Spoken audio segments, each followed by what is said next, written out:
right, welcome, good evening, thank you for checking back in. Again, I'm gonna change the topic completely this time from what I did previously. So we looked at TypeScript before, we looked at Sketch, we looked at design before. For reasons that are neither here nor there, LinkedIn is going to be a bit more important in my foreseeable future. I do have an account on there, but it's pretty barren, and I started filling it in, adding a few pictures. You see me streaming on here. I want to add some more personality, and I want to add some more skills on there, some more connections. So if you're on LinkedIn, we're not connected.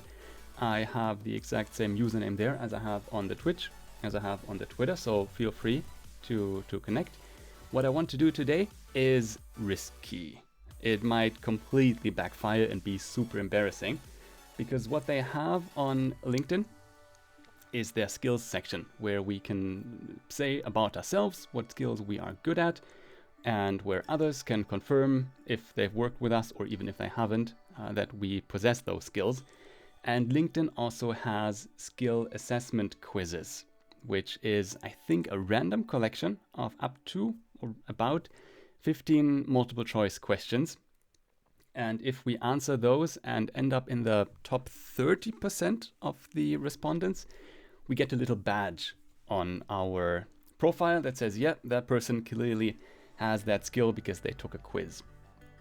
I tried two of them yesterday, tried the HTML and the CSS one, and we can see down here, it doesn't even show up immediately. If we see all my 30 skills, I haven't put a lot of energy into this. Under HTML, it says passed LinkedIn skill assessment, and under CSS and CSS3, those were apparently the same skill quiz. It now shows that I have some official badge, and I'm not sure if it helps at all with the job search or for recruiters reaching out, but I thought it would be fun to see what other challenges there are, and I'm now going to take them live.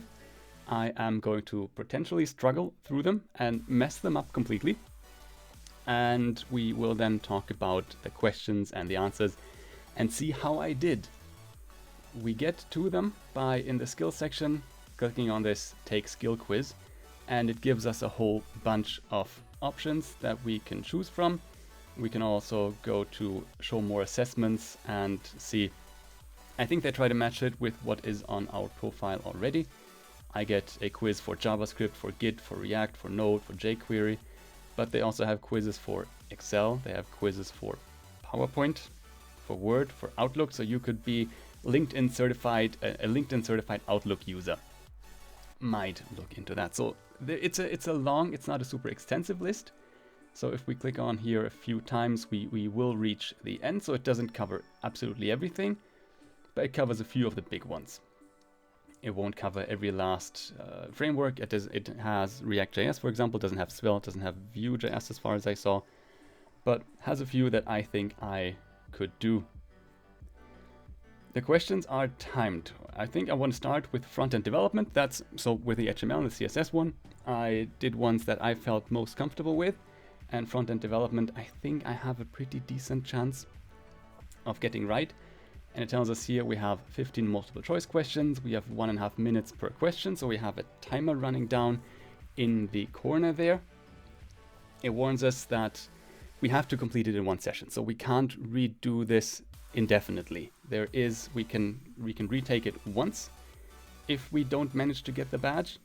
And then I read somewhere that there is a period where after which we can take it again. So maybe in 3 months, if I fail both attempts, maybe I can take it again in 3 months. Maybe it's gone entirely, and they won't show our results to anyone without our permission. So if we end up in the top 30% and we get the badge, we can decide to put it on our profile or just not show it. So if this ends up embarrassing, I don't have to show it to anyone, and no one will ever know that I didn't do a very good job. They put the time limit to 1.5 minutes, and they say that in their documentation, in their FAQ, so that we don't have a chance to cheat, to look it up. But it's unrealistic. If there's anything if there's an issue that we need to solve, we always go to the Googles, we go to the Stack Overflow. So I do have, I'm not sure if I want to use it, but I do have the Mozilla Developer Network, the MDN Web Docs, and I have a JS bin open just in case I want to confirm something. So I'm not going in there completely unprepared, but I want to see how far I can get with just that. What I'll do is I will now try to walk through this quiz, and I might think out loud a bit, but because we have the timer running, I'll try to get through this as quickly as possible. And if I remember, I'll take screenshots of the questions so that afterwards we can talk about them. There are videos like that on YouTube, and I believe, like if you did the same one, I believe you would get different questions. So the risk of me just spoiling this for everyone is relatively low. Before we get started, there is a practice mode, and it gives us 2 questions that will always be the same. So if you do this practice, I believe you will also get the same 2 questions. Let's look at what a question will look like. And let's increase the font size a bit. So we have this timer running down here in the bottom left. I have 1 minute and 22 seconds left.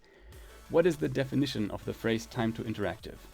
When the user can consistently interact with all of the page elements, when the browser displays the first bit of content from the DOM, when the user can see the web page on the screen, when HTML has loaded but not necessarily JavaScript, CSS or images.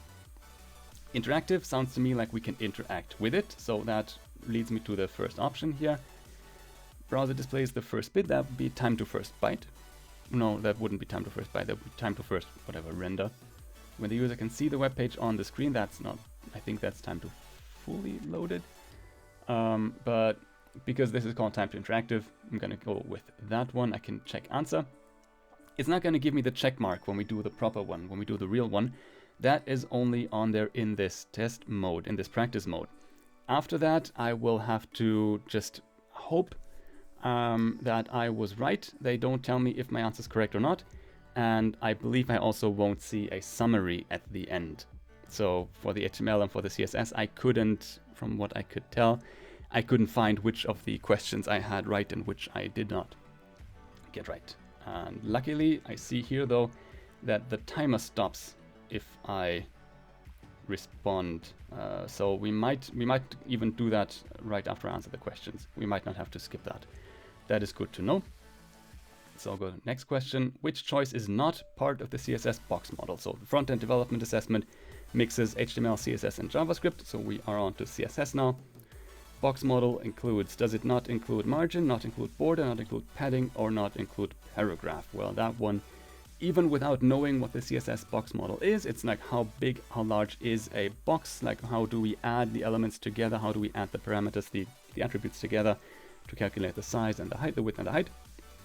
Paragraph doesn't fit into that list at all. Paragraph isn't a CSS setting we have. So I am going to say paragraph is it. Check the answer, and that is correct. Okay, but that is the practice mode, and I did that before. So now it's going to get real. Okay, so I think in the real mode, it will also stop the timer when I answer the question.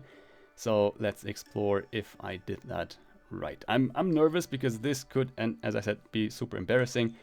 I am a front-end developer. I've been a front-end developer for over a decade. I've been a consultant doing this daily for the past 6 or 7 years, full-time. So I hope this is not going to trick me, but I heard from others that some of the questions are a bit tricky and are about very obscure topics. So they might, when I did the HTML one, it was very heavy on the detail tag. That is like an accordion that you can toggle on open and close. I have rarely seen that in the wild, but it was really particular about you. Tell me more about, like, is it summary or is it, I don't know, some summary, something else. So this might give me really tricky questions. It might give me really easy questions. I just don't know what's going to happen. So I thought this is Twitch anyways. So this is more like a game. Let's try to play a game. Okay, practice complete. You get the same practice question. And let's start the quiz. That is, I'm just not really comfortable doing that. A video on your webpage does not display and the console shows an error about mixed content. What is happening? The page is loaded via HTTPS, but the video is being served insecurely as HTTP and the browser is blocking it. Or the video is from a source that cannot be displayed in your location for legal reasons. The webpage is using a doc type, which renders it incapable of displaying video in addition to other web content. unless I'm reading this wrong, there's a word missing here, that isn't it. Your browser does not support HTML5 video. I don't think that could be it. The doc type wouldn't make a video unplayable. Mixed content, I don't think legal reasons would play into that and would give me mixed content warnings there. So I would bet that it is the HTTP versus HTTPS. So on HTTPS sites, the browser expects everything to come from HTTPS. Nothing else about the other answers would give me something mixed. So let's click next. Oh, it goes to the next question. Okay, so I did have to take a screenshot first. Remember that for the next one. That is more stressful than the practice was. A web page has rel preconnect added to a link resource. What will this do? Link rel preconnect to this website. It will tell the browser that a connection will be made to another origin and to start getting ready as soon as possible. That sounds reasonable. It will do nothing because this is a deprecated attribute that browsers do not support. I might look that up actually. It will tell the browser that this link is a site belonging to the current domain. That wouldn't be called preconnect because that is about connecting to something. So leaning towards the first one. It will tell the browser that a resource is needed and that it should start getting fetched as soon as possible. Okay, so 1 or 4 sound likely. So let's look at the link tag, external resource link. And what is preconnect? Rel preconnect, that is not helpful. Doesn't give me anything about that. So we are going to have to guess. 20 seconds. Connection will be made to another origin and to start getting ready. A resource is needed. Is that preconnect? I don't know. Getting ready as soon as what does that even mean? So we're going to go with the fetching. And remember to take a screenshot. You have a set of images. That is stressful. You have a set of images that are slightly different sizes and aspect ratios. You don't mind if you crop off some of the image, okay, but you want each image to completely fill a square box without being distorted. Which property and value would achieve this? Object fit cover, object fit all, object fit contain, object fit stretch. So we have a box, a rectangular box, and we have an image that's probably 16 by 4, or that's whatever, portrait or landscape mode. We want the entire image to be in there. But we can cut things off. So if we did object fit contain and we had a rectangular image, a landscape image in a square, contain would say you have to contain the entire image. Give me all of the image. We wouldn't cut anything off. And they say here it's fine if we crop something because we want the container, the square, to be completely filled with the image. So contain isn't it. All doesn't sound like it either. Stretch would probably mean just squeeze it. Squeeze it. Whereas object fit cover would be whatever, how much. I'm sweating just watching this. Yeah, this is terrible. I have 20 more seconds. I'll look at the chat in a bit. This is too fast. So cover would mean cover. I'm gonna take a screenshot now. Cover would mean, yeah, save that. Take this. I'm gonna answer that later. I'm gonna answer that later. How would you change this code to make vanilla selected by default? We have 3 input types of type radio. Strawberry, vanilla, chocolate. This doesn't have labels on it. This is just input fields. Input type radio, value selected. Okay, so is it selected, checked, on, or check? It's not on or check. That much I know, because on wouldn't be an event handler. And on doesn't mean turn something on. We have on click and on whatever. We don't have on just as on. Check, it's either checked or selected. So with a checkbox, checked would make sense, but I am going to, is it checked? I believe it's checked because select I would expect at the select box. So let's just confirm. We have another few seconds. The input element, and does it have selected? Does not exist. Checkbox. Checkbox, radio. Where is radio? Give me radio. Do I have more time? Go back. I have 22 seconds, so I am going to go with checked just in case. Checked. It says checked here, so checked has to be right. I was leaning towards that because selected sounds like a select box. Did I take a screenshot? I'm going to take another screenshot. Save. What does it do when I just have the counter running down? Does it count that answer? Is it just time expired? Okay, so what does that mean? Oh, did I not answer the question now? That is evil. It okay, so I'm probably not gonna pass this assessment. What is WebP as an image format? A new font format? Nope. A next generation image format offering a smaller file size than equivalent PNG or JPEG images? Yes. A next generation PDF format that offers a smaller file size and better accessibility than it's no. So WebP is, I think it comes out of, is that one of the ones that comes out of Google? Where we have images that we can, for a browser that supports it, deliver it in WebP, which is supposed to be smaller in size. Let's check the last answer. A method of auditing performance that gives your site a score, which is then used for Google ranking. No, that is PageRank. And doesn't have any, no, WebP is an image format. I probably took a screenshot, didn't I? I'm gonna have so many duplicates now. And click the button before the timer runs out. That was mean, so I might just take this one again if that doesn't work out now.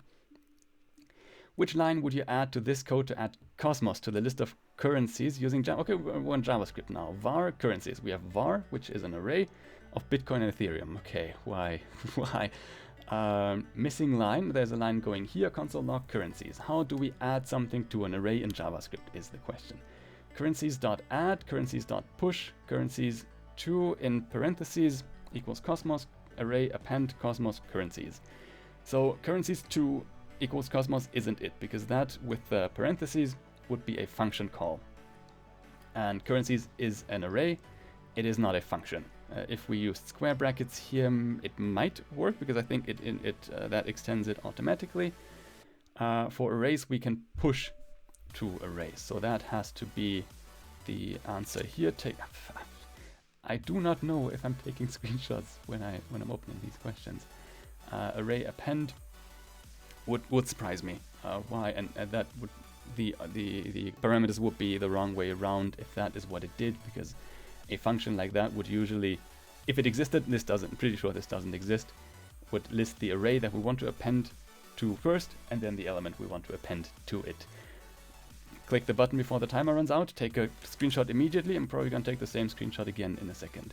Which choice is not a result of invoking strict mode in JavaScript? So strict mode, we can add a comment at the top of the file, use strict, I think is a string that turns on more checks, and that is, okay, of course, more strict. It prohibits some syntax likely to be defined in future versions of ECMAScript. How would it know? Which is not a result. So 3 of these are, 1 isn't. It fixes mistakes that make it difficult for JavaScript engines to perform optimizations. It fixes mistakes. I think it is stricter. It wants us to be more strict. It eliminates some JavaScript silent errors by changing them to throw errors. So it doesn't let us do everything that it knows is potentially incorrect. It tells us, hey, I want you to be more careful, more cautious here. So that I think is realistic. It forces the writing of valid HTML and CSS.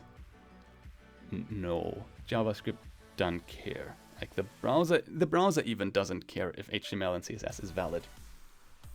If you do a inspect source on the Google homepage, which is just like the Google logo and the input field, they have it. Okay, I'm gonna click the button.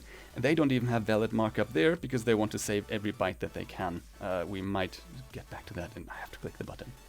You want to create striped table rows using CSS without adding a class to any element. Without adding a class. Okay, so we want to just use CSS. Which CSS would correctly apply the background color to every odd row in your table? TR, nth child, nth child, nth. So these are all the same.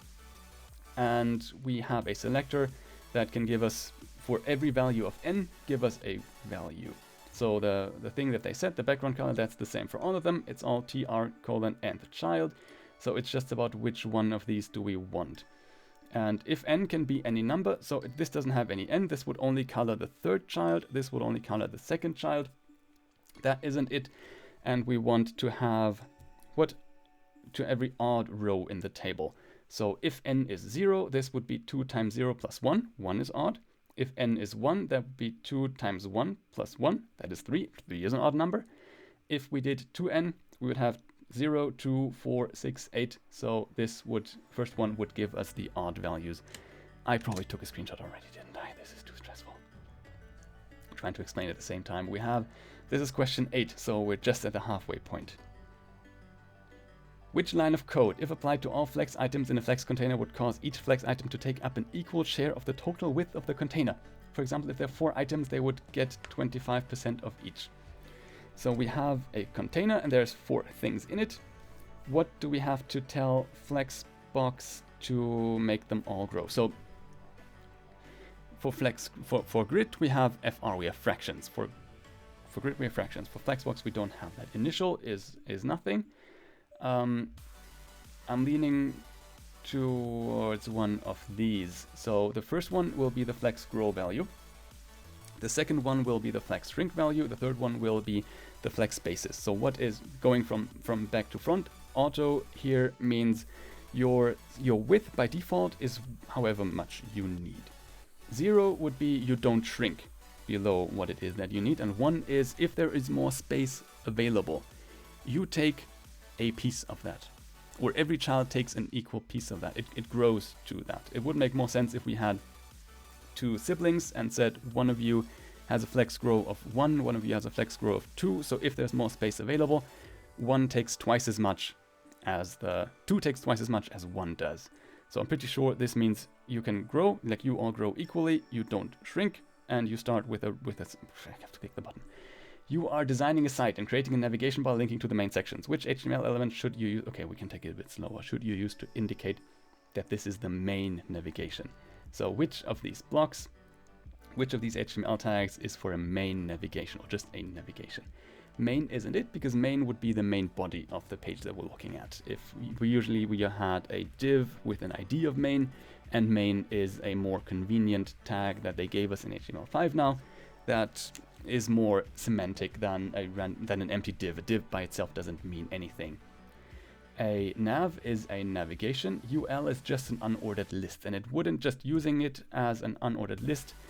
Just using an unordered list wouldn't tell us that this is the main navigation of our site.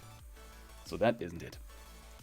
Navigation, as much as I am a fan of using full words for things in HTML, the tag is called nav for navigation. I'm gonna breathe for like 30 seconds because they give me a bit of time here.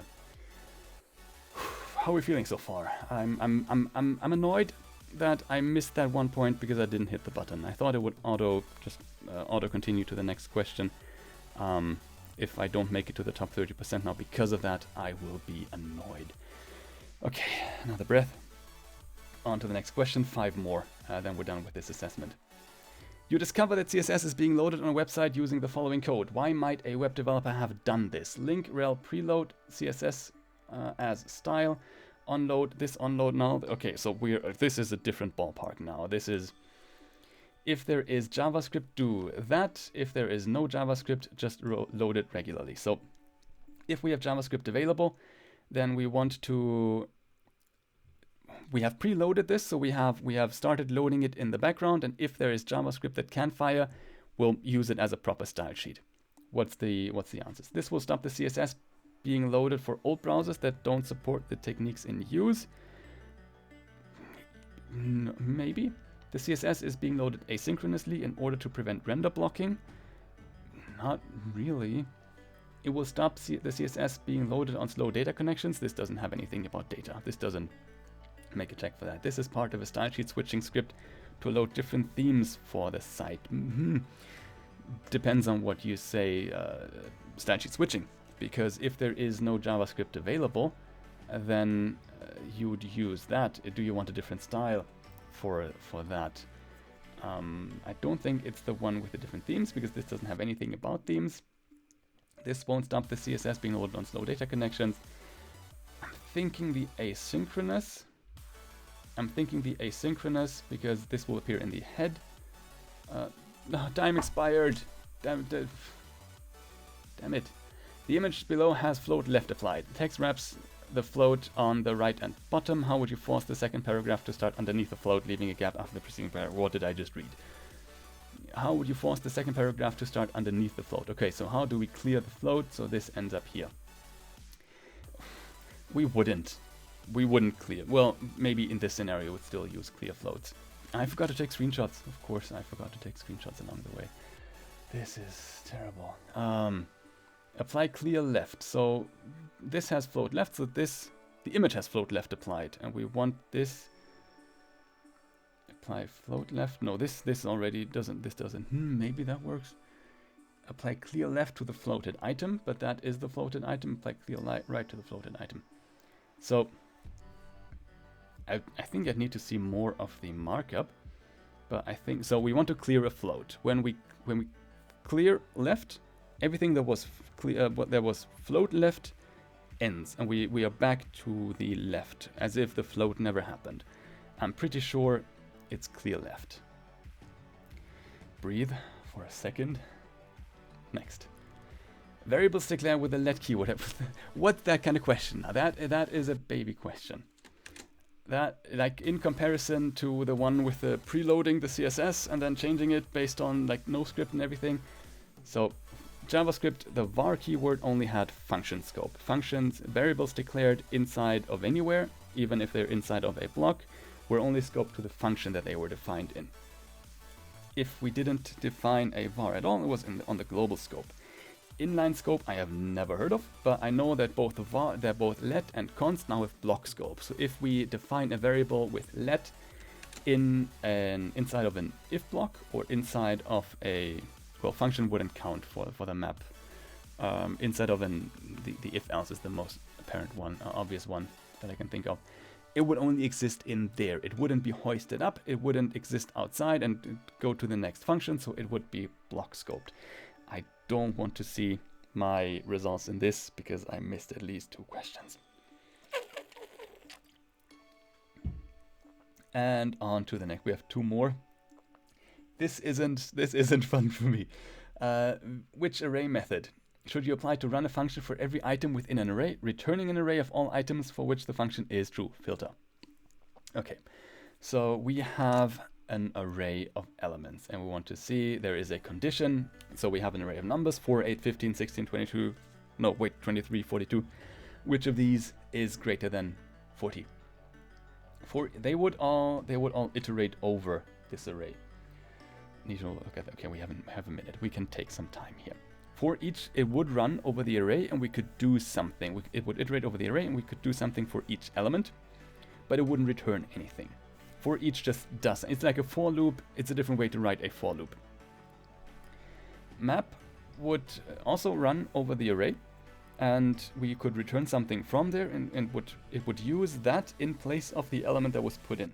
So if we, inside of a map function, doubled every value, we put in 1, 2, 3, 4 and we'd get out 2, 4, 6, 8. That's not what they want here, for which the function is true. Every would run a check. Is every number in this array of numbers greater than 10? It would only give us either true or false. Filter would give us, we could pass it a function. Hey, give me, filter out all the numbers for which, I'm going to click the button, for which they are greater than 10. Last question. What does the term tree shaking mean with regard to JavaScript performance? So you have a big block of functions. You don't need all of them. You shake the tree and everything that you don't need falls out. Removing unused code from JavaScript files. Yes, that sounds likely. Only using code that's supported by the newest browsers and serving the site without JavaScript that has nothing to do with tree shaking. Allowing the browser to ignore code it believes will perform badly. I wish it did. I wish it did. Well, everything would break. All my stuff would break. Splitting code into various bundles so that decisions can be made on loading priority. No, so yeah, okay, I can look. I was eyeing the UX badge, but I'm scared of the questions. So you have a big. Imagine you have a library. Imagine you have moment.js, and they didn't do that. But imagine you have a big function, a big library of functions, and everything. You only need like 2 or 3 of them. You only want like 2 or 3 of the apples, and not all the 100 apples that are on there. You're gonna take the tree, and you're gonna shake it, and when you're done shaking it, only the ones that you want will remain. Everything else will have fallen off. And you don't need to put that into your code. You don't need to send that to the browser. Your users don't need to use it. It is better for performance. So removing unused code from JavaScript files. We're going to click the button. I don't really want to see the results now. I missed so many. Great work. And the badge. Okay. I am going to breathe and drink something for a second. What was that? So 2 I missed. I had the right answers, and I missed them because I didn't hit the button on time. That was disappointing. But I'm in the top 5. How am I in the top 5% now? I mean, I appreciate it, but some of the questions were like, one, I don't understand. The one with the preloading, the pre-connecting. I don't know if I got that right, and I'd like to know, but I don't. Maybe I took a screenshot of that one, and we can look it up now. But I now have a front-end development LinkedIn skill assessment badge, and I can decide if I want to show that on my profile or not, and if I want recruiters to see that. Sure, why not? But before we leave this and go on to the next one, I need to still breathe for a second. And then I want to see if I can see my replies, my responses. What's this? Only people who score in the top 30% earn a badge. Your score is private to you and won't change as more people take this assessment. Okay, that was a question that I had actually, because what if I just make it to the 30% and then everyone else after me is better than 30%? Does that push me off? No, once I earn the badge, I have that badge for forever. Learn more about how your score was calculated. Only tells me about, hey, we have like random questions here. And you then pass if you make it. It doesn't, I don't see my answers anywhere. I don't see the questions again. And I understand they don't want to share that, of course. I barely even had time to take screenshots of all of them. So there is very low chance that will leak out. But I'm so disappointed that I can't see where I have to improve now. Top jobs based on my skills. Okay, nice. React front-end engineer, that makes sense. Front development with design experience, sure. Junior software developer, you take that junior off. What's that? Take recommended assessments, but how was your experience? Yeah, it was medium. It was fine, but I wasn't aware that it wouldn't auto-select when I didn't hit the button on time. Okay, show it on my profile is fine. So disappointing that I can't learn from that now. I can only say I have a badge now, but I can't go back and see where I still have skill gaps. So let's actually, so I have CSS, front development, HTML. Cool, can I take that again right now? Or can I not? Okay, no, I can't take it again if I've already passed. Also a bit disappointing. I took a bunch of screenshots. Probably most of them are duplicates. What do we have? What does tree shaking mean? Okay, it's exactly that image. You have a big tree and you shake it, and that was one of the things that was always a problem for us with Moment.js, because Moment, which we used to do anything with math and with dates and time zones, how it is if we have opening hours. This shop opens at 8 and it closes at 5, and it's 3 o'clock now. Is it open right now? Doing that math with JavaScript by hand is of course possible, but it's not ideal, it's not fun, so they do that for us. But they also do take this time and move it by 3 hours. So they have a lot, and it's an excellent. It was excellent for the longest time. But you had to import all of Moment, and there are a few very nice plugins for Webpack that run through your package and tell you, hey, this is where, like, you have 3 megabytes of JavaScript here, 1.5 megabytes of that is just Moment. And you couldn't take just the pieces that you need. You couldn't just cherry pick the ones that you liked. You had to take everything. And other functions, other libraries like Lodash does that very well. Like nowadays, you'd expect most libraries to be tree shakeable and to not have to import everything. If you had to include the entirety of Lodash anytime you wanted to use a single function from Lodash, that wouldn't be a very good time, because as the library grows, your code base would grow as well, and what you send out to the browser would grow, your load times would increase, and your visitor's performance would decrease. So you want to have something tree shakeable, ideally. Only using code that's supported by the newest browsers and serving the site without JavaScript to old browsers. Serving sites without JavaScript to old browsers. It would break many sites today.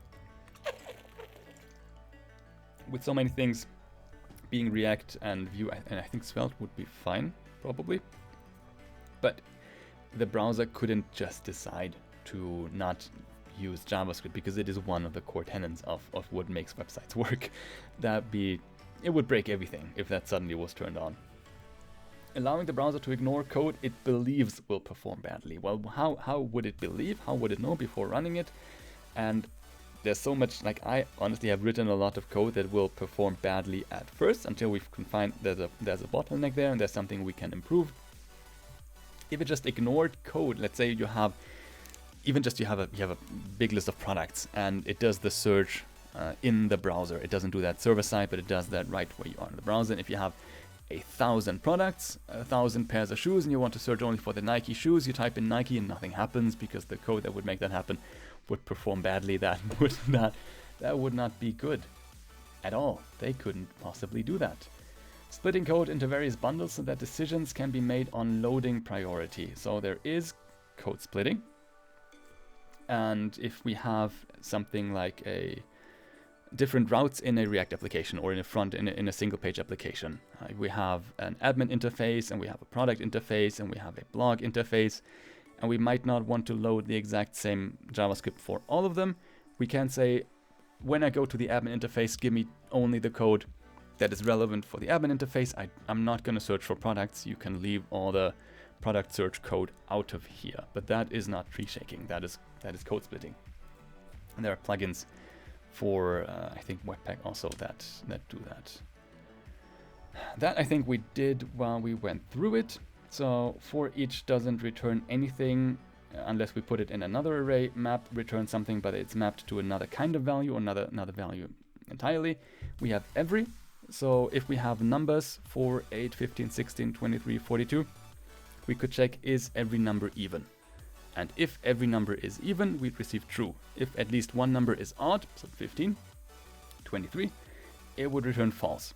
There is a counterpart to every, which is sum, S-O-M-E. So if we have an array, we could say, are some values in this array odd or even?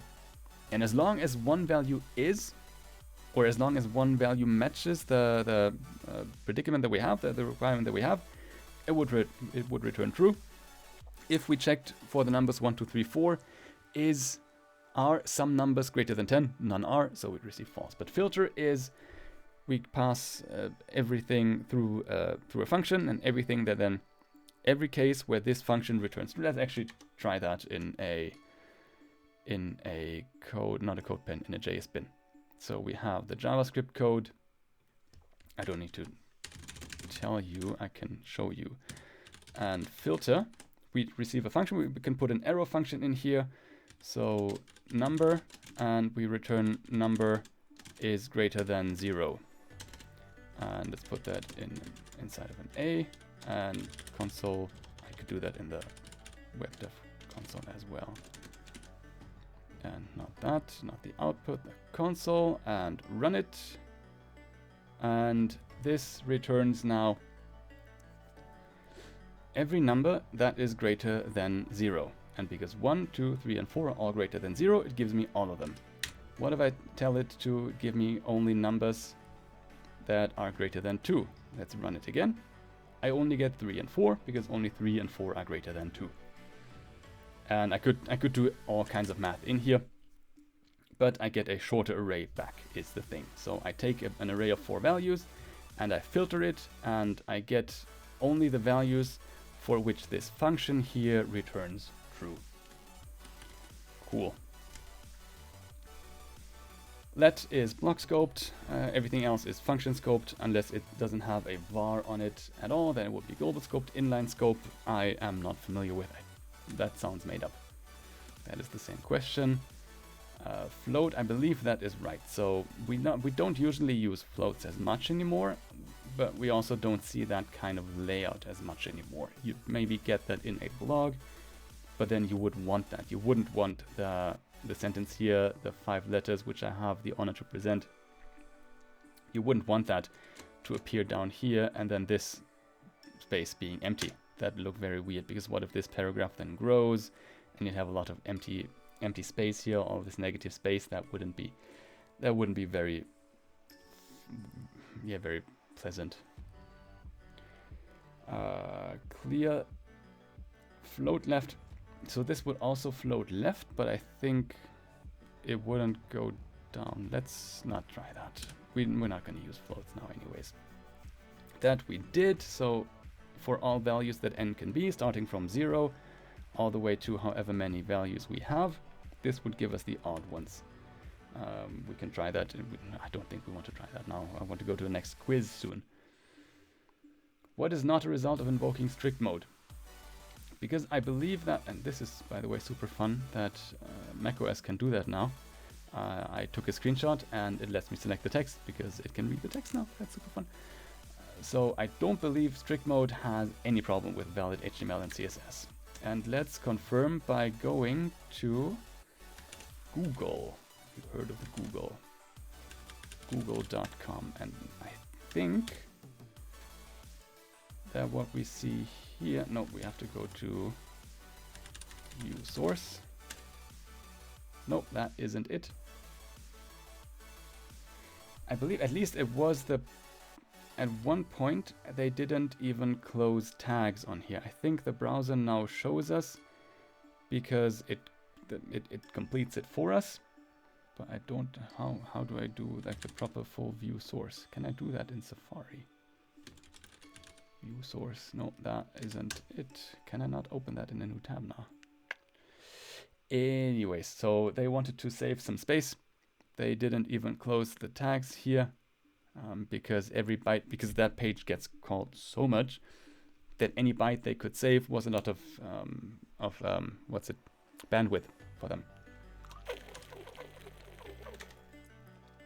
Not so super relevant because we want to write valid HTML, CSS usually, unless we're at Google scale, which very few companies are.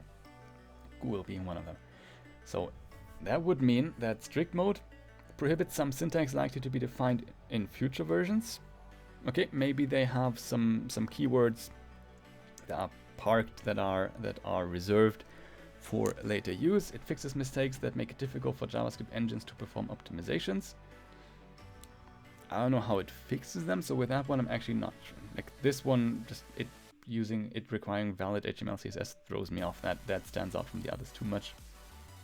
So that would have to be correct. It eliminates some JavaScript silent errors by changing them to throw errors. Yeah, so it will let us know if we're doing something bad.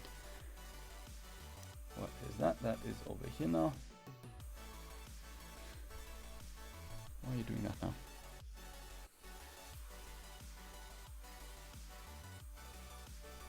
Okay, there we go. Which line would you add to this code to add Cosmos to the list of currencies using JavaScript? Currencies.add I don't think is a thing. With arrays we push. That I said would be a function call, and that would be completely incorrect syntax. Array append, no. So that I'm not gonna test that even. Anything to say about that? WebP is an image format. That is cool. We checked that it was checked for the checked radio box. Object fit cover is span it up, like increase it so that the entire container that you have is filled with image, even if you have to cut things off. So if we have a landscape image in a rectangle, it would scale up so it fits the entire height. Left and right we would cut off, or I think it doesn't center it by default. We'd have to use background position center for it to cut off, to center the image in there. Otherwise it would cut off the right side or whatever, however the image would usually repeat. A web page has rel pre-connect. We could look that. I might get back to that later. So let's say we're going to put you in front end, and let's store you for later. Do I want to do another one? I can do another one. This took a bit longer than I imagined. We're 45 minutes in now. So back to done. What am I brave enough to do? JavaScript I'm afraid of now, because if we look at JavaScript and the practice questions, the value of, what is the value of dessert type after executing this code? So we have an object, we have a variable called dessert, which is of type pie. Then we change the type to pudding. Then we set a second variable to the same variable. So we have an object reference here. And the seconds dot type becomes fruit. But because seconds and dessert are the same thing, that means that dessert dot type is also fruit. Undefined wouldn't make sense. That was correct. I would have loved to have this during the proper run. What would be logged to the console? Now that... Did I click that or was that pre-selected? That I find silly because that is not a difficult question. And I know they don't want us to search the web for the answer, but I can literally copy that, paste that into my console here and see that will return. What? What do you do? What is this? That is neat. So they don't want us to copy. What? How? Type ahead wormhole. They don't want us to copy that code out of there. Really? That is... Are you serious? Console log. I cannot copy that. Paste it somewhere. Wow. Okay, console.log. I can even type that. Type of. Look at my mad typing skills. That is a string. Because the type of a string is string. That is in one of the primitive data types in JavaScript. Now, these make me think that that's not going to be a difficult quiz. I don't think they'll hold true. Should we do it? I'm afraid I'll have to do it. I'd rather do... Yeah, let's do this first. I think I want to do React, but that also is similarly scary. 15 multiple choice questions, 1.5 minutes per question, top 30% get a badge. 3, 2, 1, go. What will this code log to the console? We have an array 1, 2, 3, 1, 2, 3. Then we extract something from foo and we log it out. So this is destructuring of this array. Let's take a screen. We have the time to take a screenshot and save the screenshot. This is destructuring. So we could do n.m.o, or please use full names for things, and it would give me the first value from here. So this is the same as writing n equals foo and then in square brackets 0. Give me the first element is what this line says. Give me the first element from the array foo. So this says either 1, which is correct. Nothing, this is not proper JavaScript syntax and will throw an error. Well, no. NaN is not it. We see this syntax a lot with React now, where a function returns an array. Particularly the useState function returns an array of two things, the value and the function to change the value. So saying const square brackets number, set number, close square brackets, that is fine, that is perfectly legal. The timer is running, so I'm going to say 1 here, because that would extract the two values that are being returned. Which snippet could you add to this code to print food to the console? We have a class of animal. Static is belly, and when eating, animal.belly push food. So to this static, so this shared array belly, we're going to push food. Let a equals new animal. So a is a new animal, and we can eat. What would print food here? So I am going to say animal.belly.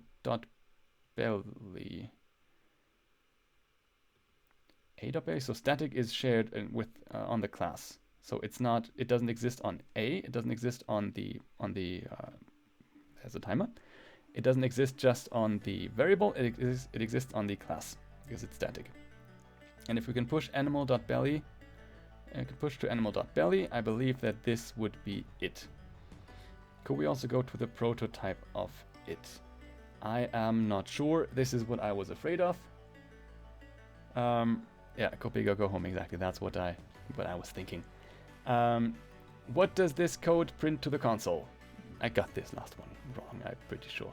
Let rainforest acres equals 10. So what does this print to the console? Let animals equals 0, while rainforest acres is less than 13, which it is now. Or animals is less than 2. Increase the acres and increase the... Oh god. Do you want me to do an like proper infinite loop now in like a minute?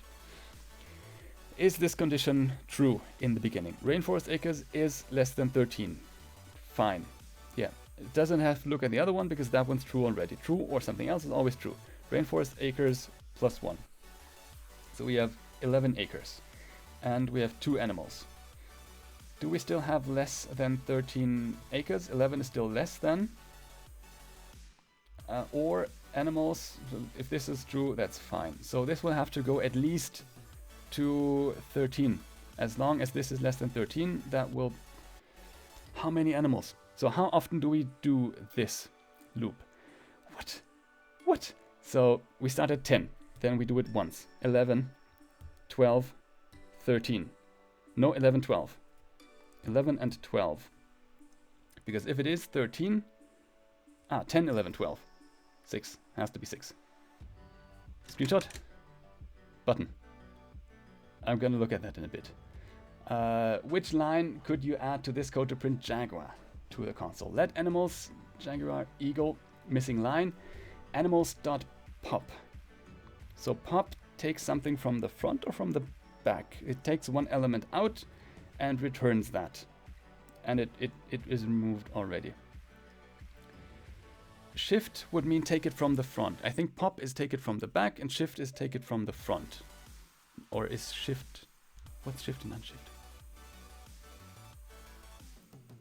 I mean, is it multiple ones? No, it's not, because it will always refer to animals. It can't be the filter line because filter doesn't change the...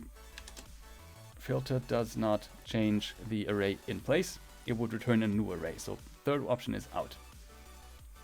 We could animals.pop. I am going to check this in the console. We have just 1 and 2, and what does pop give me?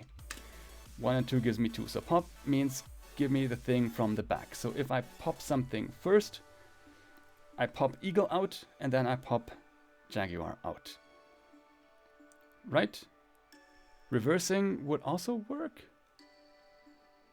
Because reversing... No, reverse does not change it in place either. Click the button. 3 seconds. What will this code print? We have a variable called v, which is 1. And then we have a function which is called f1, which logs v, which is on this scope up here. And we have a variable f2, which has its own variable v. We learned previously that variables defined with var have function scopes. So this v only exists... Okay, so that's a closure. I never know how to do those. So does this, when I call f1 inside of here, does that use this one defined out here, or does it use this one defined in here? And I'm leaning towards, and I want to check that because I have to learn it at one point. I'm pretty sure that runs under closure. So it's not undefined because it has reference to something. Oh, because this one's function scope, this one doesn't override that one. That one has to use this one. That would not be known to f1. So it will have to print 1. This code will not throw an error. We have 29 seconds. If we call f1, this is its own variable, but the one that this refers to can't be the one on this scope, can it? We're going to check that later. We're going to copy that and we're going to run it. I believe it's 1, and I believe I'm incorrect, and I believe I should not be streaming this live right now. How does the for each method differ from a for statement? So I know at least for each cannot be interrupted. For each can be used only with an array, whereas for can be used with additional data types, maybe. For loops can be nested, whereas for each loops can, of course you can nest for each loops. For each allows you to specify your own iterator, whereas for does not. You can do whatever you want. For each can be used only with strings, whereas for can be used with additional data types. So I'm leaning towards the first one. Take a screenshot. How does the for each method differ from a for statement? For each can be used only with an array. I couldn't do string.for each. I'd have to turn it into an array first. And with for I have the for off, so I can do objects at least as well. Can I put strings in there? I can probably put strings in there as well, which will then give me each character. Don't hold me to that. I'm making this up as I go. So I am going to say for each it only exists on arrays. The other ones, just by process of elimination, can't be it. For each can be used only with strings. That one is silly. That is clearly not it. So do I have time? No, I don't have time to take a sip of water. What is the output of this code? We have a var object. What is this object defined as when it is created? Okay. Take some time.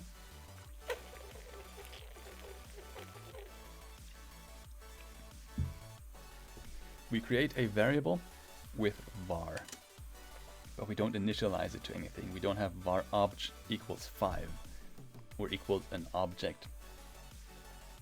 But it exists. Reference error obj is not defined. Can't be it because it is defined. The variable exists. We have a reference to something. The name obj exists.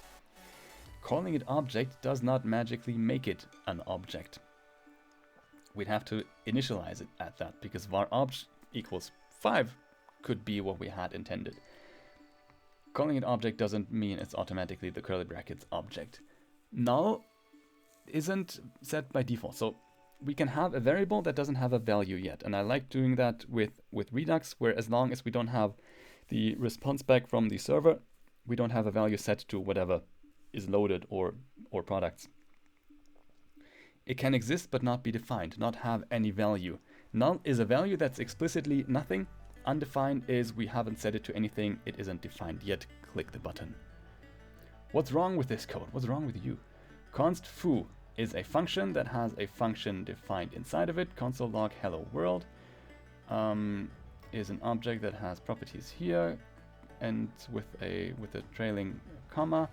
That's fine. Thinking this one. Let's see. Functions cannot be declared as properties of objects. Nothing, there are no errors. The function bar needs to be defined as key value pair. I don't think that's true because I've seen that used differently in the Next.js config, for example. So that can't be it. And trailing commas are completely fine in JavaScript. Fine in objects, fine in arrays. Don't increase the size of an array or an object. So the question is now, is it fair, is it legal to define a function like that inside of an object, or does it have to be bar, colon, function, does it have to be defined as an arrow function? I will have to check. I'm gonna bomb this one, aren't I? So I'm gonna say there are no errors. I'm just gonna pick this is fine. I know the comma isn't a problem. I know you can have functions in objects. I'm not sure if this syntax is cool. Next. What type of function can have its execution suspended and then resumed at a later point? A generator function, an async await function, a promise function, or an arrow function? I don't know because I haven't used generator functions. So async await is a way to do the promises, but it doesn't interrupt them, it doesn't suspend them. It wouldn't let us suspend the execution because execution is waiting at that point if we await a function. A promise function resolves and we don't really interrupt it anywhere. And an arrow function is syntactical sugar on top of a function. I haven't used the generator functions. I'm aware of the syntax. I have. I think in, what was it, Redux Sagas had generators at one point. I'm gonna say it's that because I'm pretty sure it's not the other three. Again, process of elimination. Just guessing wildly. I don't think I want to see my score on this one. What will be logged to the console? Console log I. Well, I will be logged to the console. Set timeout. Okay, neat. That is a fun question. What will be logged? We have 3 console log statements here. We have the console log statement for I, love, and JavaScript. But set timeout puts it at the back of the current render cycle. What's the render cycle called? It's not render cycle. It doesn't render I, love, JavaScript. The loop.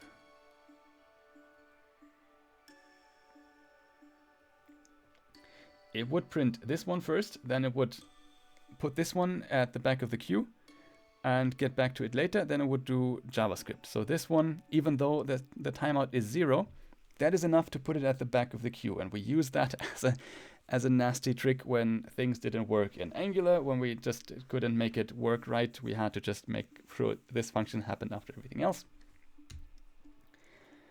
So it is JavaScript love. The output may change with each execution of the code and cannot be determined. That is incorrect because it puts it back. I forgot the word for it. It clearly isn't love JavaScript because that puts it. This line with a love will happen last. Which statement prints roar to the console? We have a sound that is grunt, and we have a bear that has a sound of roar, so they want to test if we are okay with it saying sound and sound both here and here. Function, which statement prints roar to the console? Function. Do you mean to say which statement does roar print to the console?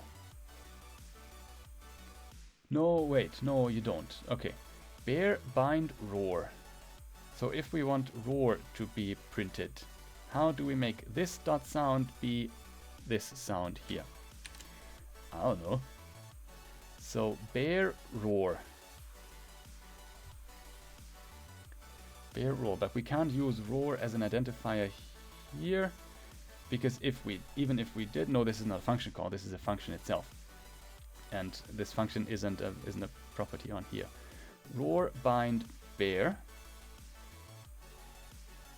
We want to bind the bear object to the roar function, which makes bear the this in this function.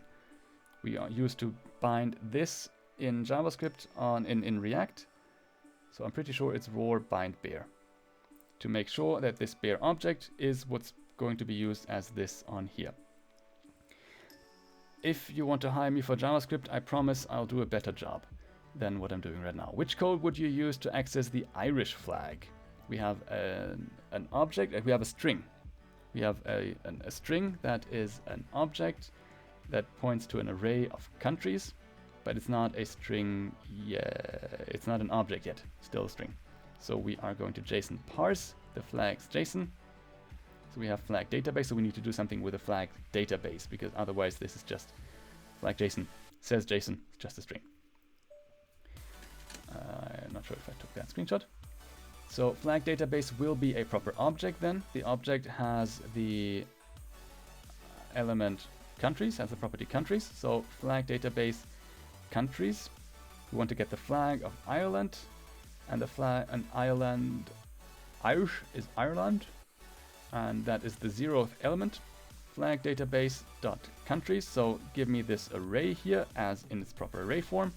Contains 3 objects. Give me the first one, so the one at index 0, and give me the flag. Can't be flag database countries 1, that would give us the flag of Serbia. Flags JSON countries doesn't work because this is a string. Flag database, this is an object, and getting the first out of the object, we don't have a key 1 in here, so it has to be the first one. What is the output that is printed when the div containing the text click here is clicked? We have a div with ID A, B, C, and we click on this one. Document query selector all div for each. Okay, so there is a click target and there is a current target. With this, we're putting an event listener on each. We're putting an event listener on each of the divs and an on-click listener. And each event handler will receive an event object when clicked, console log e.currentTarget.id. So the event points to a current target and gives us its ID. And I can't see the timer when I'm this far zoomed out. And because this is not being interrupted, like we don't have, does it bubble? Is the question. So I don't, at least C shows up, but does it bubble up to others, or is the event captured? And I believe it's not. It would be if we did the event prevent default and the event stop propagation. If we did event stop propagation. But because we don't, first this one would trigger, then B would trigger, then A would trigger. Let's confirm that in a bit. I have to click something now. I'm not gonna make it to the top 30%. 2 more questions. Which choice is not a unary operator? So a unary operator has, it's like a plus number or a minus number or a tilde number. that doesn't need two operands. It doesn't need to be a plus b. We can have just plus b. Typeof only needs one value after it. Void, no. Delete is in the middle of something, and instance of is in the middle of something. What is void? So I don't think this is an operator that is on something. Void would just be void. I know I can do type of something. I can do delete something on an object. And I can do, no wait, instance of is this an instance of this other thing? Is this animal object that I hear an instance of array? So this is not unary, that is that what binary is then? Between two elements, has to be instance of. I swear I earn money writing JavaScript. I promise.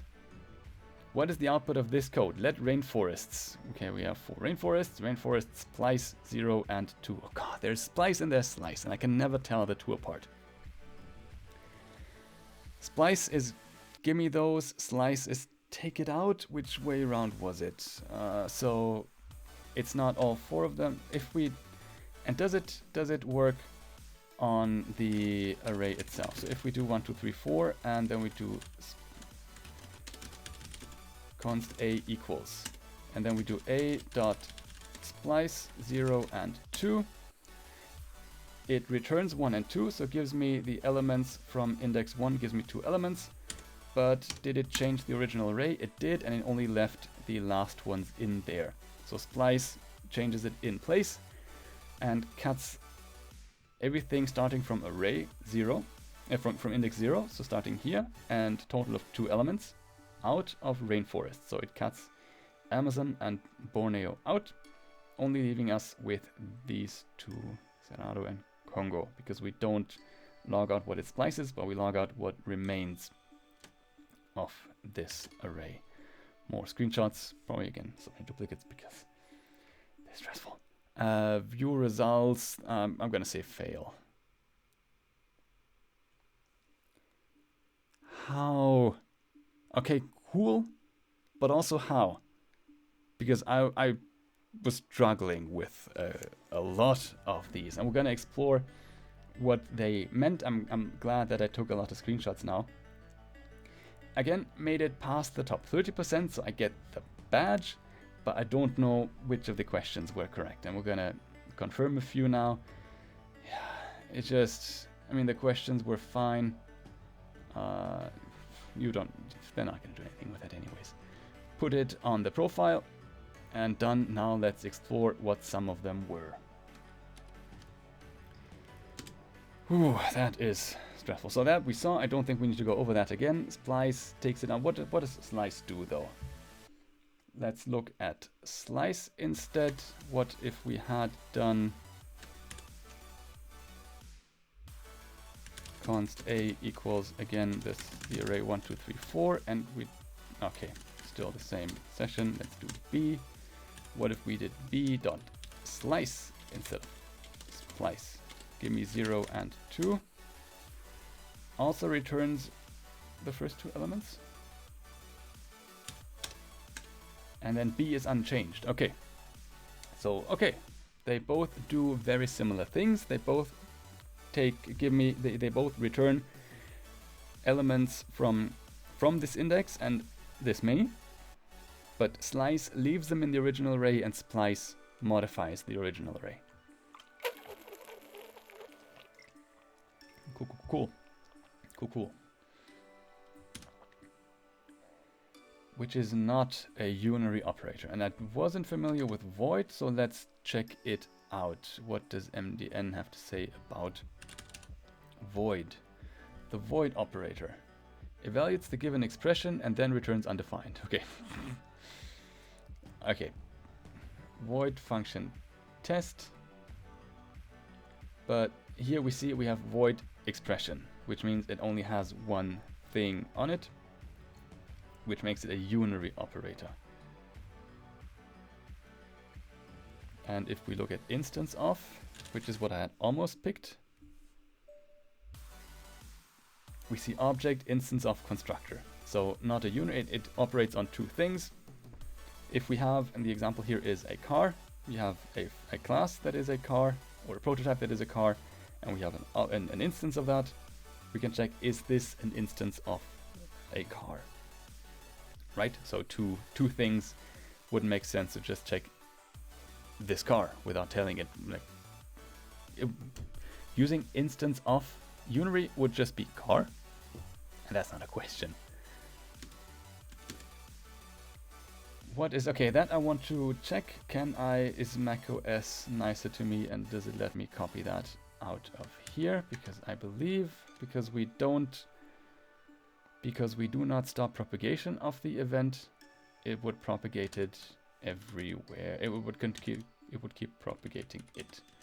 So if we did this in the JavaScript, and I think that's what they had here. Give me the output. We don't need the console. We do need the console, so we click here and we get CBA. Okay, because the current target all the way down is C, but then the event bubbles up. It goes to the next possible target, to the next possible current target, and then the next possible current target until it doesn't find a div anymore. If we now took this though, and we made this and give this a full body, yeah, that console isn't helpful right now. Ignore that for a bit, and we did e.stop propagation. And we cleared, and I clicked it now. No. Stop propagation. It is a function, and I click now. Then I only get C, because then it only takes the first current target, and it doesn't keep pushing it up. It doesn't try to find other parent tags that would fit this thing also. We also sometimes combine it with prevent default, but this doesn't have a div doesn't have a default click behavior. It would make sense on a button, but we don't want the button to submit regularly. But a div doesn't have a default behavior we want to interrupt. We might want to interrupt it bubbling up with stop propagation. That we did, so we can take this string, turn it into an object, and then we use that as if it were not a string but a full proper object, because that's what JSON parse does for us. Which statement prints roar to the console? Let's try, because I believe with the first one that we have, no, with the third one, roar bind bear, then we tell it, hey, whatever you think this is, bear is it now. So let's do the JavaScript. Function roar. This copying out of this is, they don't make that easy. Okay, so how do we get to, we can hide you, clear you. How do we get to hear the roar? So I'm going to say roar dot bind bear. Does this by itself do anything? Run error. What's the line?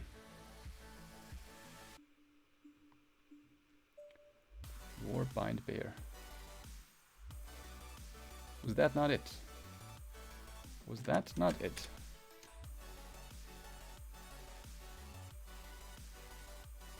I mean, either I'm doing it wrong or I gave him the wrong answer. How it is to make to the top 5%.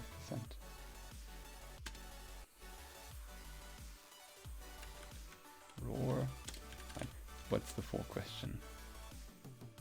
Which statement prints roar to the console? Okay, we're gonna try the other ones. If we do bear bind roar. Bear bind is not a function, so we can't bind to the object, but we can bind to a function. Roar.apply bear. Okay. Roar. Okay, I got that one wrong. Gotta admit that.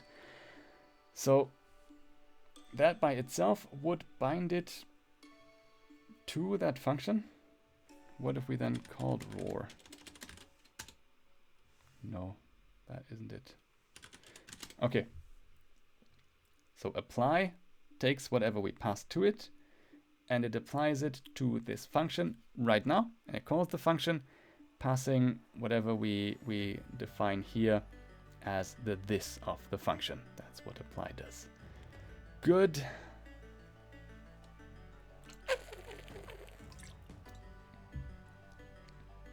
What's that thing called? What's that loop called?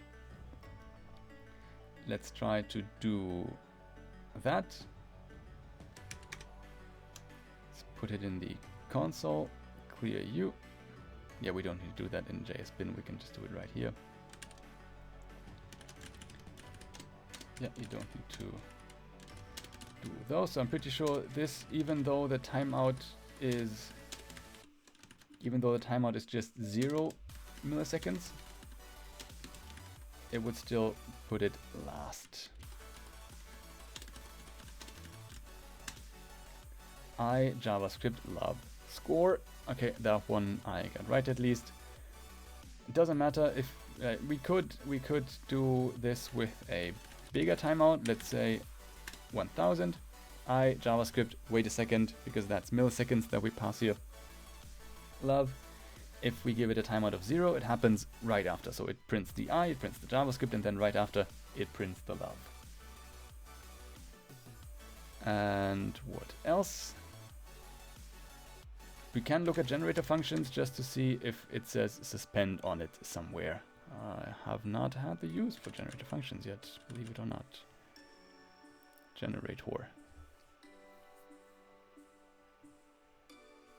Does it say suspend here anywhere? Maybe I got that very wrong. I don't know how to find out. So I'm gonna leave that as an exercise for the watcher, for the viewer.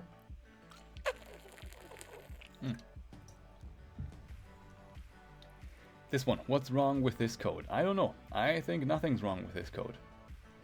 I think this code is just fine and dandy. Let's put it into the console and confirm. That I could have done during the exercise as well, but it would have been difficult. So the text macOS telling me what this text is, recognizing the text here. That doesn't work super well. It works well enough. So what if we have, this is the object, right? Syntax error, undefined. I forgot a comma here. That code's fine. So we can now do foo.bar and it will write print hello world. We could have done the same with making this an arrow function. Then it would look more like an object where everything is has a key and has a value. I can just as well do foo2.bar. Does the same, but it doesn't need to be written that way, and that's what the answers kind of hinted at. Functions can be declared as properties. That is wrong, and the function bar needs to be defined as a key value pair. Doesn't need to for a function. It can, the very same way as we just saw. It doesn't need to be. Clean shot, what's the output of this code? Is undefined. We can do that just here. Const opt and console log option. A variable that's not defined yet will be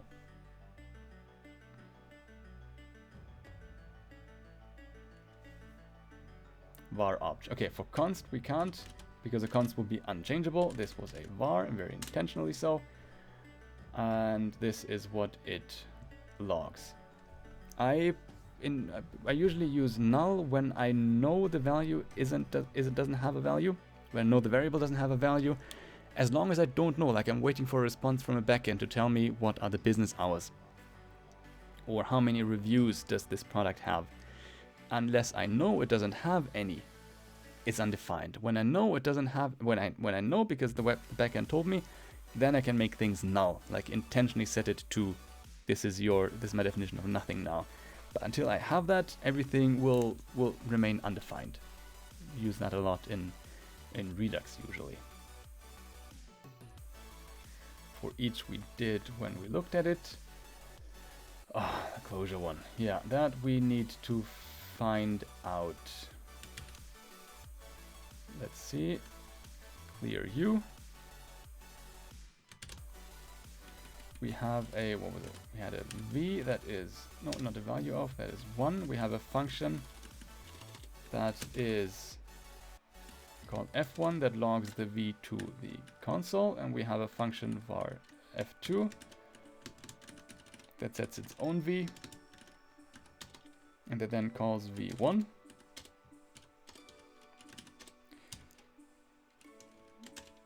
And then we call the f2. What happens?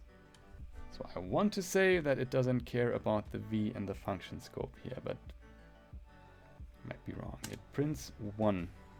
Exactly. So this f1 knows about this v. Even if there's another v inside of this function, the f1 don't care, because that's what it is familiar with. Cool, so I think that's getting that right is what got me in the top 5% then. Why wouldn't... okay. If we have the array animals that consists of jaguar and eagle, and we did a reverse. Reverse doesn't change it in place. So even though you might think, okay, if we switch them around and we go eagle jaguar, and then we pop the last item out, that would give us jaguar. But reverse returns a new array, that is a copy of the original one without changing it. It doesn't really change the order of values on there. Pop, though, takes it out. Pop gives us the value and removes it from the array. Shift would do the same from the front. What's the difference between shift and unshift? MDN to the rescue. Array prototype shift removes the first element from an array and returns it. So it's the opposite of... okay. Pop takes it from the back and shift takes it from the front. So if we did shift, we'd take jaguar first, and then we only have eagle to pop out of the array. That can't be it. There's also the counterpart to pop. Instead of take the last element, put a new element on, would be append, and to put something at the front of the array would be unshift. Pretty sure you have unshift, which would mean prepend something to an array. Adds one or more elements to the beginning of an array and returns the new length of the array. That is always a bit confusing, where if you unshift or if you pop, you don't get the new, or you append, you don't get the new array, you don't get the changed array, but you get how many items are in there now. Doesn't make it very easy to chain that with other calls. Is there something else? That one was just mean to make me do in 1 minute and 30 seconds. So this condition is true as long as one of them is true. And if the first one is true, it doesn't look at the second one, because it doesn't have to. One is true, so this second one can be true or false. True or true is true. True or false is also true. So this is short-circuited. And what this means is that we first run through this until rainforest acres are equal to 13. So we do that we have 10, then we increase it to 11. 11 is still less than 13, we do 12. So we run through that 3 times, because the next time it will be 13, and we will check the condition. And at that point, animals will no longer be less than 2, because we will have increased it by 2 3 times. Let's see if that is correct. I want to check that, and I think that won't leave me enough time for another quiz though, which is unfortunate. Clear that. So we have the acres, then while, okay, the text recognition isn't ideal here.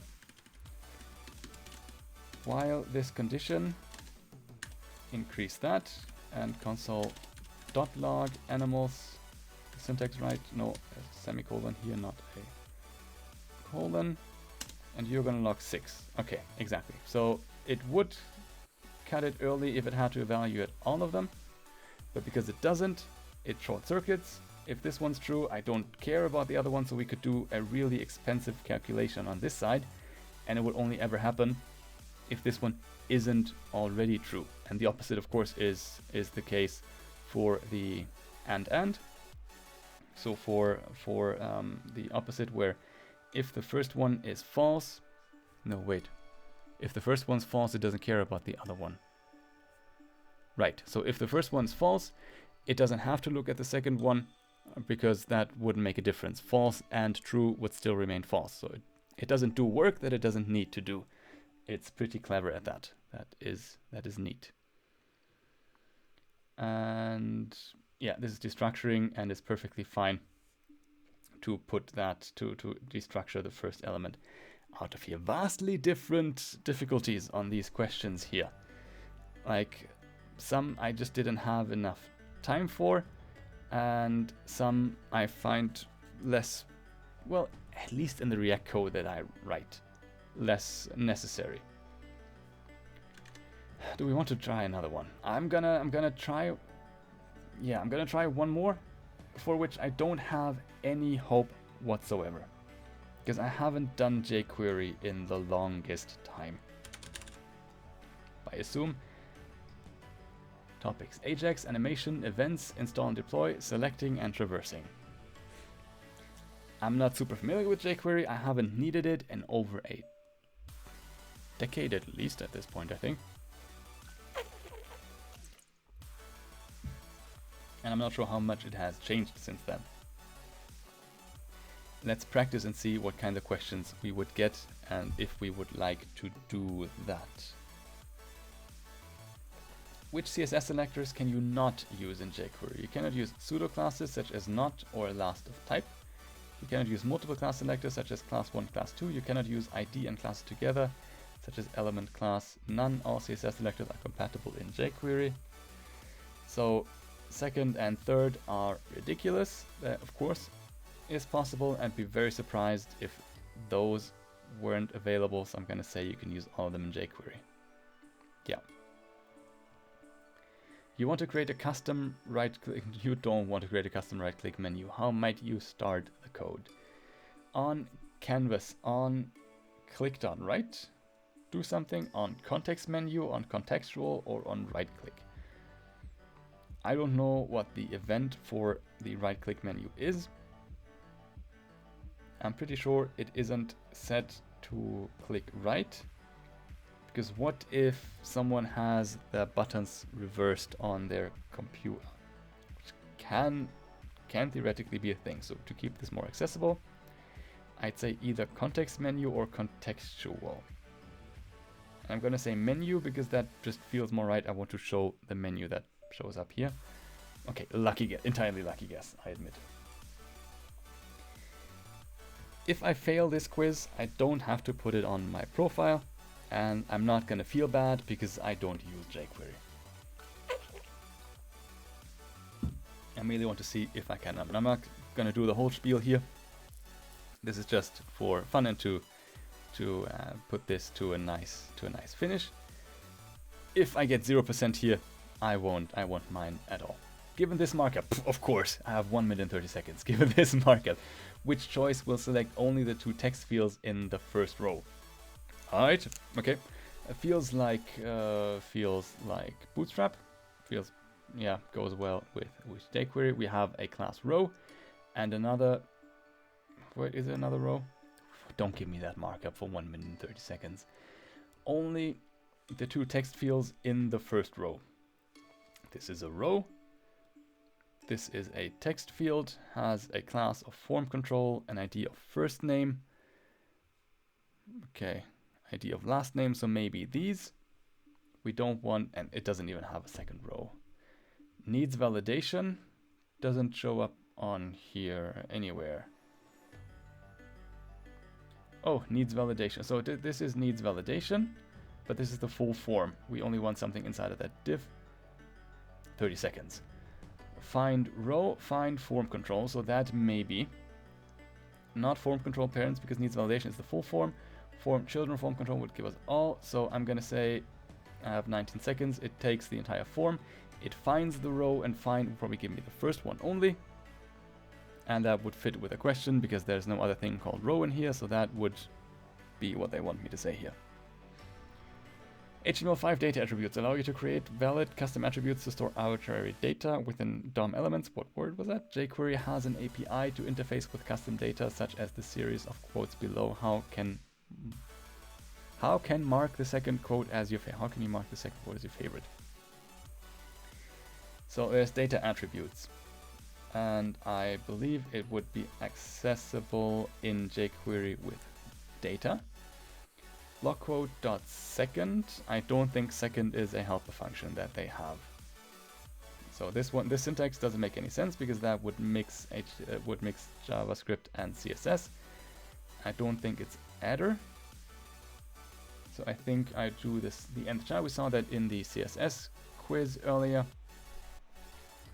It would make sense to say give me data attributes and give me data-favorite and not adder, because it doesn't have a connection to data. Adder would be non-data attributes, I believe.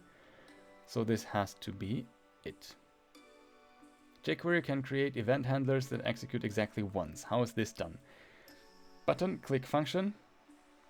Console log, this will happen only once. So false. Do we pass false to it? Do we say button once?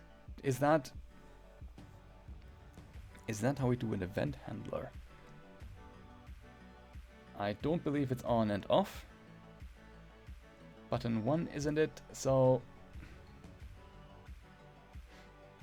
this would keep it closer to JavaScript. So let's see what we have here. Event handling. Handle event. Nope, I could go to the jQuery documentation now, but as we have, go big or go home. I don't think once click I want to have a connection to what it is that we do. This doesn't say event to me.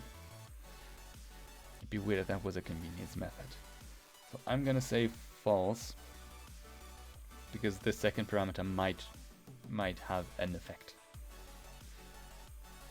Given this checkbox, how can you determine whether a user has selected or cleared the checkbox? Input type checkbox, ID same address checked. By checking the value of same address prop checked.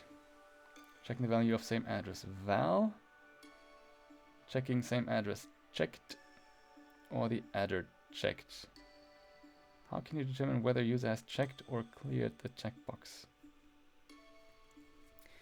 I want to say checked, because that would... no, do I want to say checked?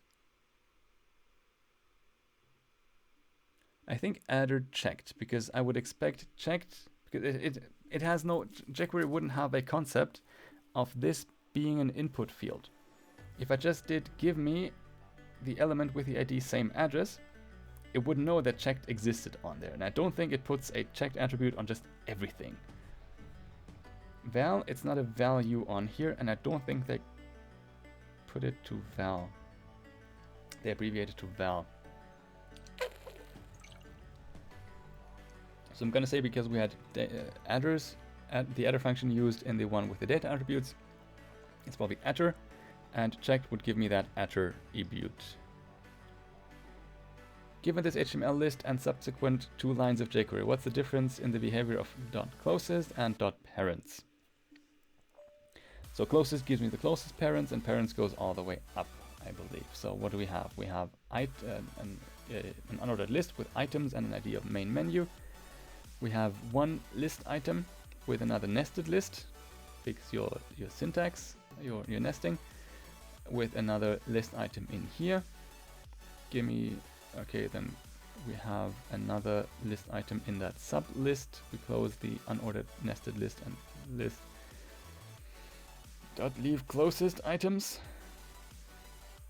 and dot parents items. Honestly don't know. Closest returns dot leave and main menu. Parents returns main menu and sub menu. Why would it return 2 things? Closest returns only sub menu. Parents returns sub menu and main menu. I don't know. Closest returns leave and sub menu. Parents returns parents returns sub menu and menu, but nothing else is called items.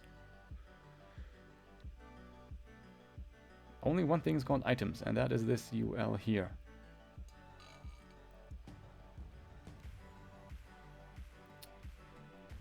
I don't think I think parents would ignore that parameter. I didn't click the button on time because I tried to use my left hand, which describes how jQuery makes working with the DOM faster. jQuery uses a virtual DOM that batches updates, making inserts and deletes faster. No, it does not. That would be the React. jQuery avoids using the DOM at all. It is very DOM heavy and very closely tied to the DOM. jQuery code to perform DOM manipulation is short and easier to write, but does not make DOM operations faster. jQuery optimizes the DOM in a background thread, making updates faster. That'd be surprising.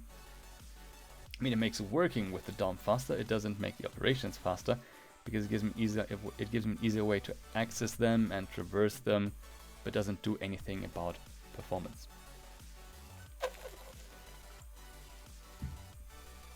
How's that? Let's just continue this now as the time run out. What is the what's the purpose of jQuery.fx.off global property? It globally disables all animations. When animations are run, all animation methods will immediately set elements to their final state when called, rather than displaying the effect. That sounds very likely. It causes animation effects that are triggered via functions to instead be executed using CSS. Gonna say no. Because not every animation that is done in jQuery can be done in CSS. It globally disables animations that are triggered by CSS class changes. I'm not familiar with the FX, but no. It turns off animations that are used to provide motion effects, but appearance effects remain enabled. That'd be neat. But it says FX, and that looks like all effects.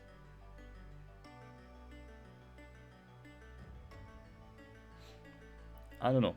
I don't know. What is the main difference between the Ajax stop and Ajax complete global handlers? Ajax stop fires when an error has been encountered, while Ajax complete fires when a successful request completes.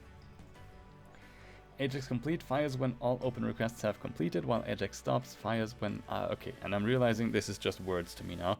I am not processing that anymore because it's 12:30 where I am at night. These aren't sentences to me anymore. There is no difference, they are aliases of each other. Ajax stop fires when all open requests have completed, while Ajax complete fires when an individual request completes. So stop sounds more like an error.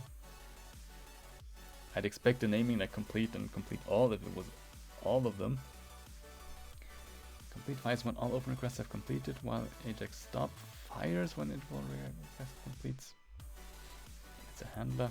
I don't care about my jQuery score. What's the difference between these two snippets? Button on click, alert, you click the button. Button click, you click the button. The first snippet will execute for every button on the page. The second will apply only to the first button. No. I think this is just syntactical sugar and this is just a more convenient way to do the same. Second answer, nothing. Click function is a shorter way to write on click function. Only the second one will work. jQuery does not have a function called on. Pretty sure it does. The second snippet will not function. I have seen click before. I think it's just a nicer way and shorter way to work with the DOM and work with events.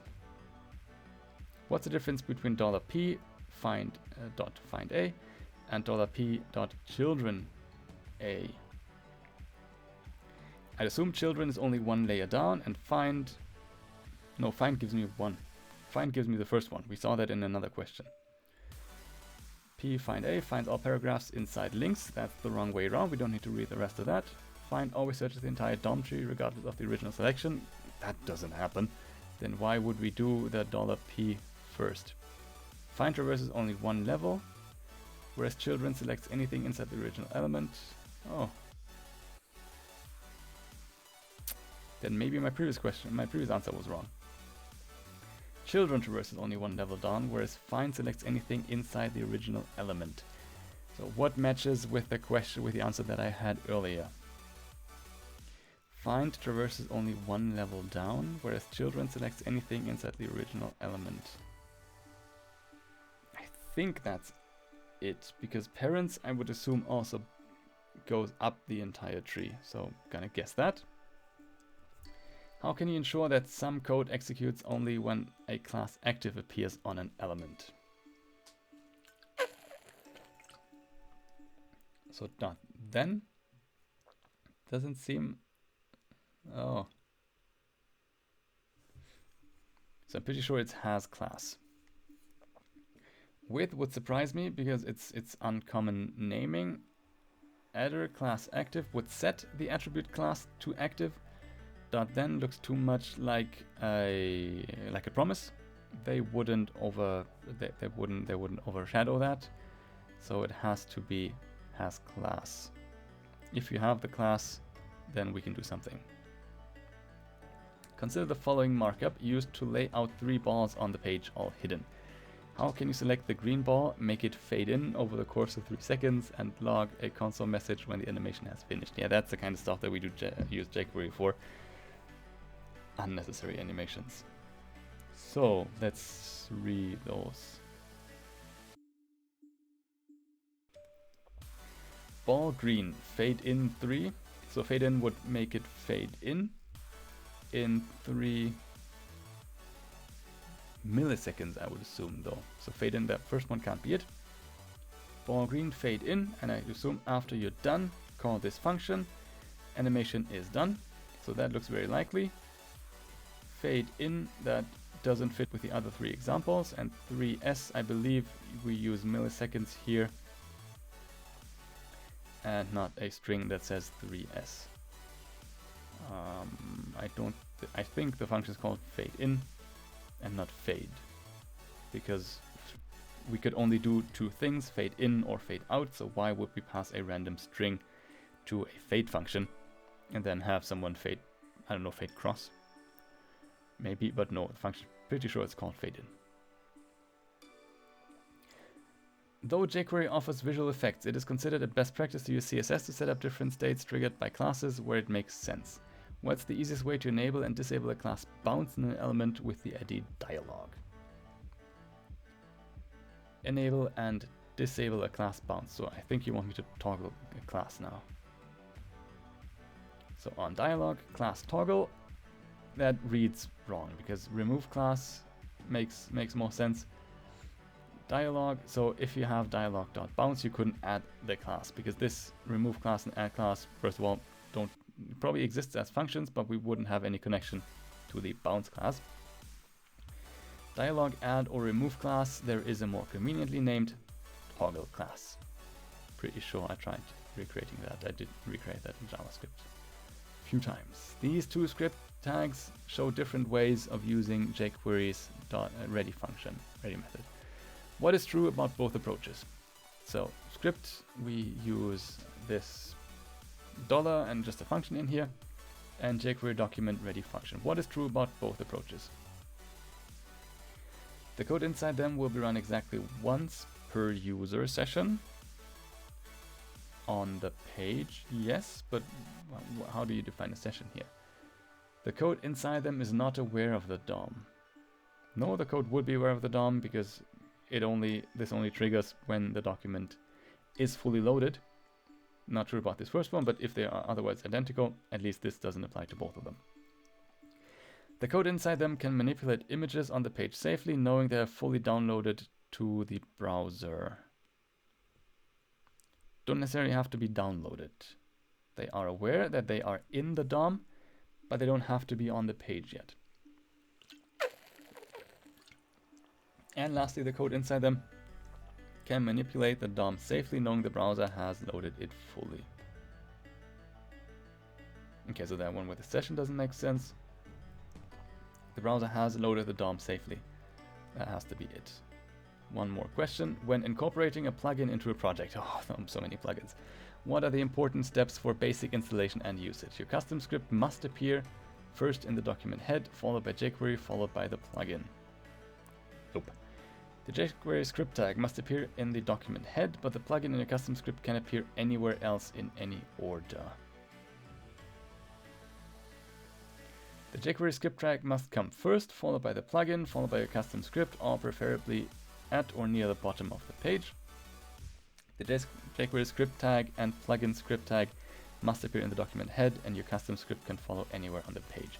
So most scripts will tell you to load them in the head of the page.